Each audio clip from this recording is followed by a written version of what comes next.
we could have left your worthless ass on the roof. I wish you had, fearless leader. Who the hell put you two in charge?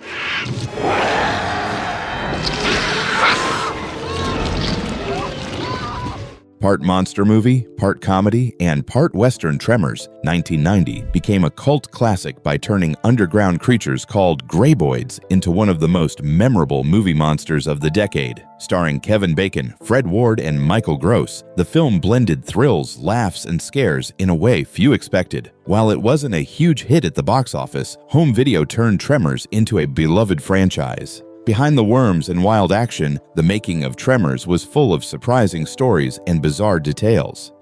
Are you okay? Yeah, what about What's the name?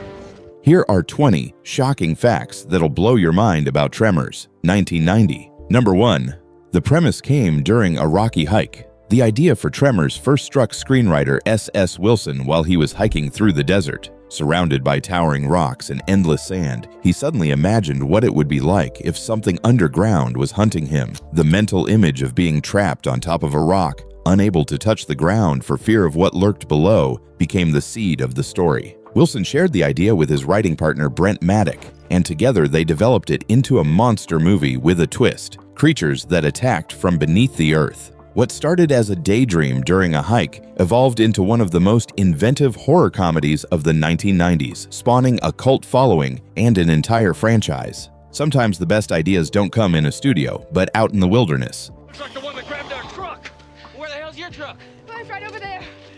Number 2. Saturday Night Live forced a name change. Before it became Tremors, the film had a very different working title: Land Sharks. The name fit the concept of giant underground creatures that could ambush their prey from below. But there was one big problem: Saturday Night Live. Back in the 1970s, SNL had created a popular recurring sketch called Land Shark, a parody of Jaws featuring a door-to-door predator that devoured unsuspecting victims. Because the sketch was so well known, Universal Pictures worried audiences would see the movie as a comedy spoof instead of a horror thriller. To avoid confusion, the studio dropped Land Sharks and went with Tremors, a title that better captured the suspense, danger, and seismic terror of the Graboids. The change worked, giving the film a distinct identity, while steering clear of SNL's comedic shadow. Damn, what the hell are those things? How could they bury a whole station wagon? Why would they do it? Number 3. Real animals inspired the Graboid design. The monstrous Graboids in Tremors weren't dreamed up from thin air. They were built from bits and pieces of real creatures. Special effects designer Alec Gillis and the team at Amalgamated Dynamics studied a variety of animals to make the monsters feel biologically plausible. They borrowed the segmented bodies of earthworms, the armored plating of arthropods, and the retractable jaws of snakes. Even the tentacle-like tongues were inspired by eels and squids, giving the beasts an unsettling mix of land and sea traits. The result was a terrifying hybrid that felt disturbingly real, as if it could actually evolve in some hidden corner of the world. By grounding the creatures in nature, the effects team gave audiences monsters that were both bizarre and strangely believable, helping the Graboids earn their place as one of cinema's most iconic movie monsters.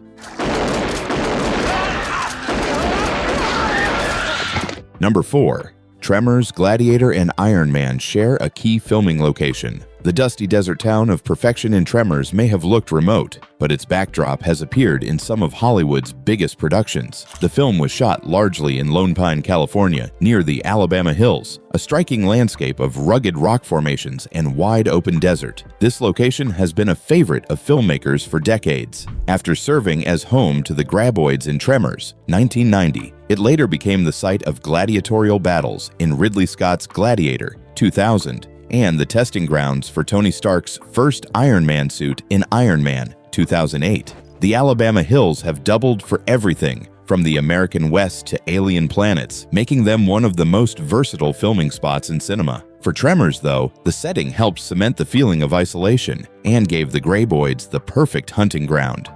Hey! Where are you guys? It's not like there's another road, asshole! Number 5. Early Graboid designs were considered too phallic. Before the Graboids slithered onto the big screen, the special effects team went through multiple rounds of concept art to figure out what these underground monsters should look like. Some of the earliest designs leaned heavily into worm-like shapes with protruding appendages, but the results raised eyebrows. According to crew members, several sketches were deemed too phallic, with the creatures unintentionally resembling male anatomy. The designs were quickly scrapped, and the team reworked the look to make the monsters more grotesque and less unintentionally suggestive. By adding hardened beaks, multiple tentacle-like tongues, and armored textures, the final version of the Graboid struck a balance between biological plausibility and nightmare fuel. The awkward early drafts might have been embarrassing, but they played an important role in pushing the designers toward the now iconic version fans recognize today.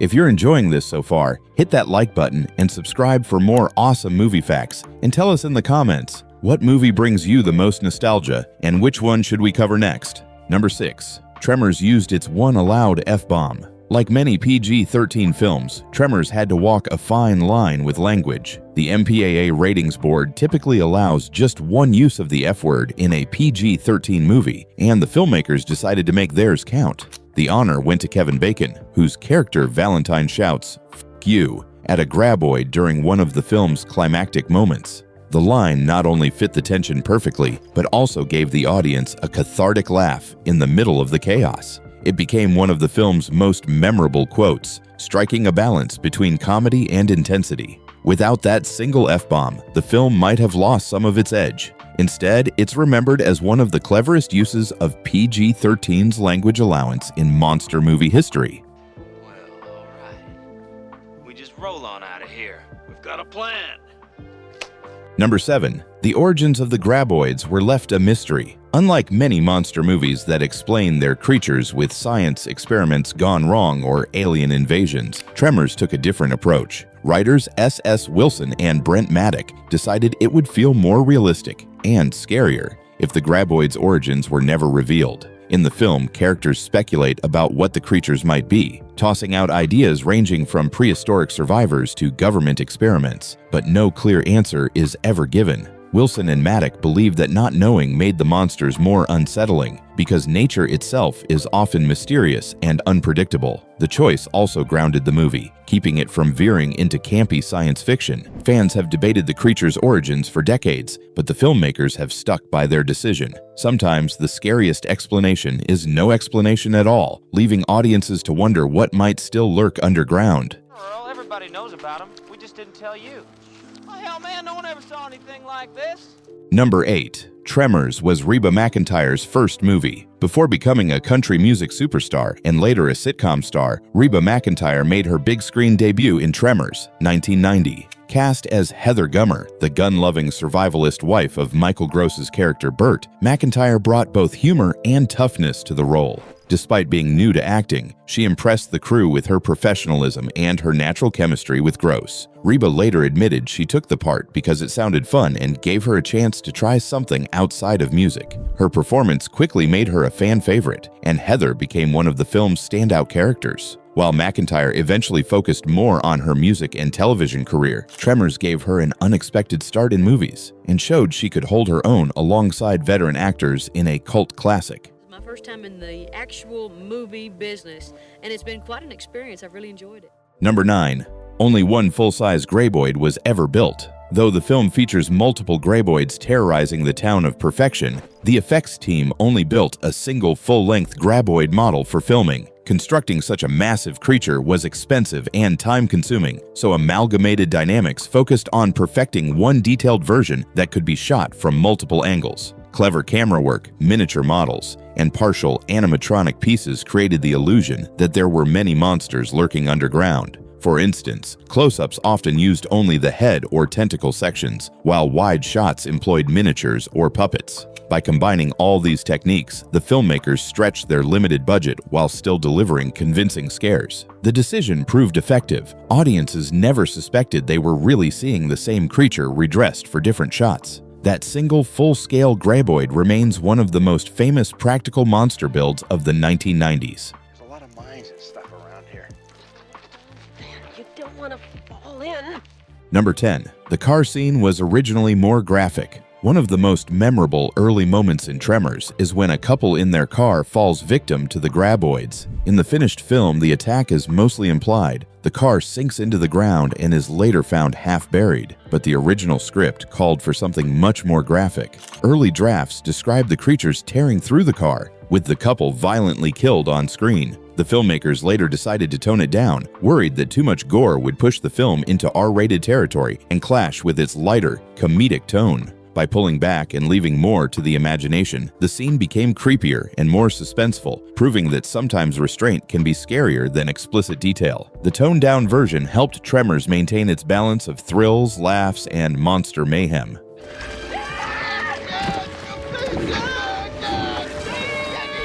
Number 11. The original intro was cut from the film. The version of Tremors audiences know today begins with Kevin Bacon and Fred Ward as Handyman Val and Earl stumbling into trouble in the desert. But originally, the film opened with a very different introduction. Early drafts and a filmed sequence featured a darker, more ominous tone that showed hints of the Graboids' presence right from the start. The idea was to set up the monsters immediately, giving viewers a sense of dread before meeting the main characters. However, during test screenings, the filmmakers realized the scene undercut the suspense and ruined the surprise of the first attacks. Wanting the Graboids reveal to feel shocking and mysterious, they decided to scrap the opening entirely. By jumping straight into Val and Earl's comedic banter instead, the film struck a lighter tone that made the eventual horror hit even harder. Nestor! Nancy! Get up on your roofs! Number 12. The studio replaced most of the soundtrack.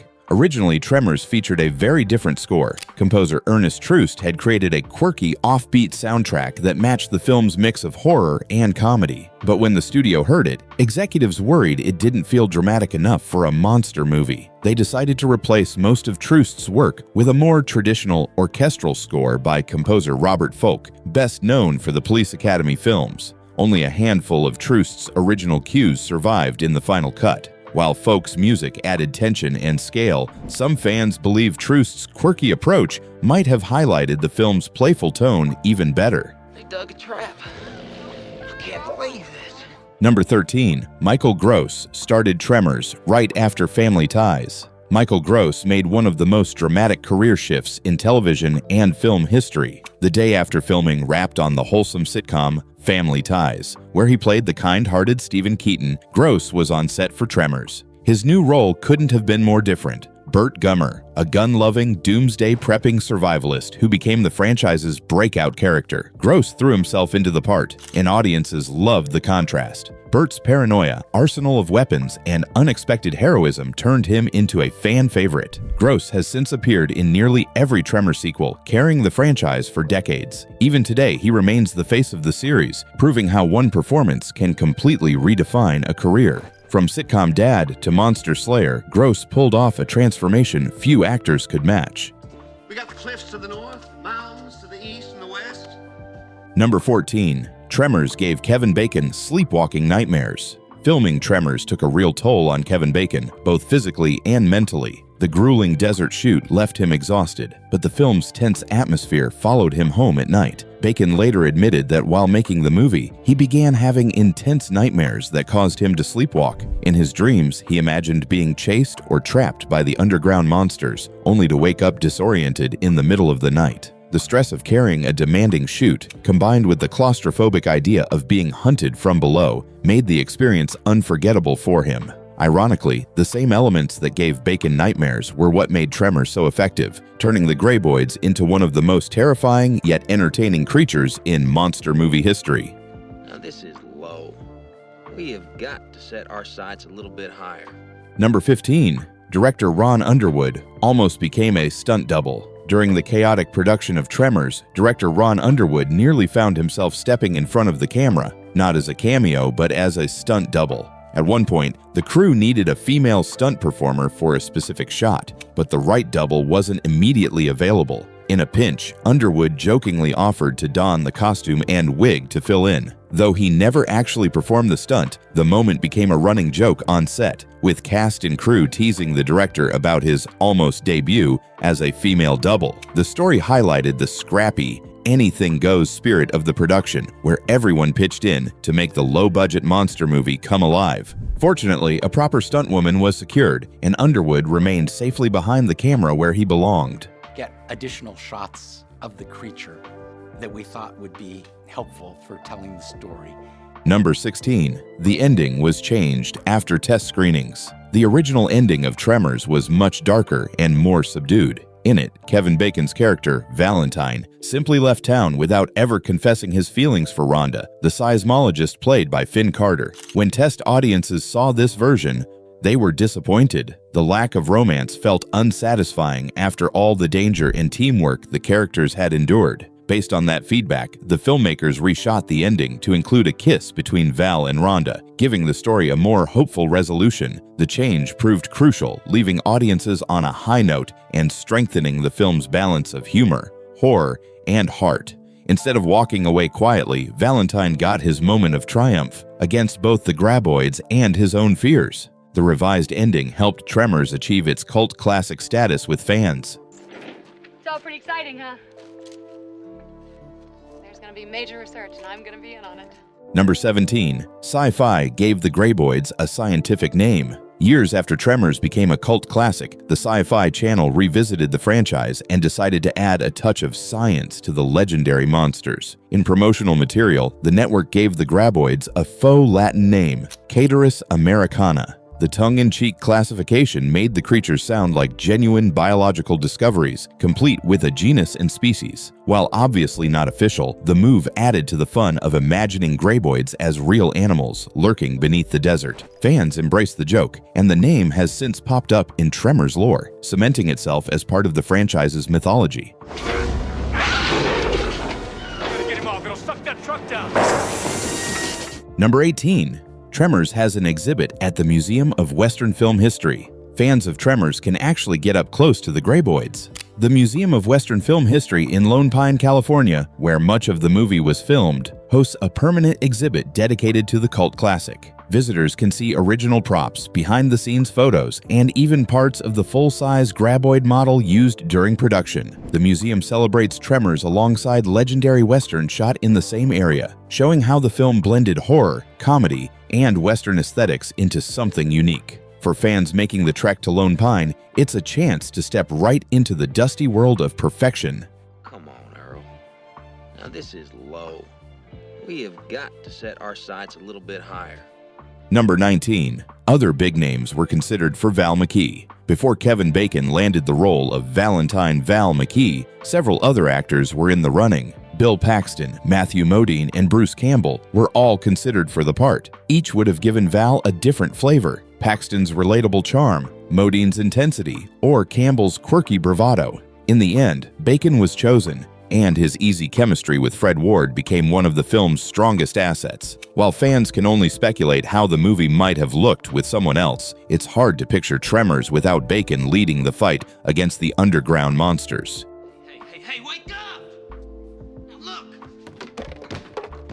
Number 20. Kevin Bacon originally regretted doing Tremors. Although Kevin Bacon is now closely associated with Tremors, he once admitted he initially hated the idea of making it. At the time, Bacon's career was struggling, and he had recently learned he was going to be a father. He took the part of Valentine McKee mainly because he needed money to support his family. In interviews, Bacon later recalled phoning his wife in despair, saying, "I can't believe I'm doing a movie about underground worms." Despite his doubts, the role ended up revitalizing his career and gave him one of his most beloved characters. Over the years, Bacon's attitude shifted dramatically as the film grew into a cult classic. Today, he looks back fondly on Tremors, acknowledging how important it became to his fans and how wrong he was to ever underestimate it. And that's 20 shocking facts about Tremors, 1990. From behind-the-scenes struggles to creature design secrets, this cult classic is packed with surprises. If you enjoyed the video, don't forget to like, subscribe, and comment which movie you'd like us to cover next.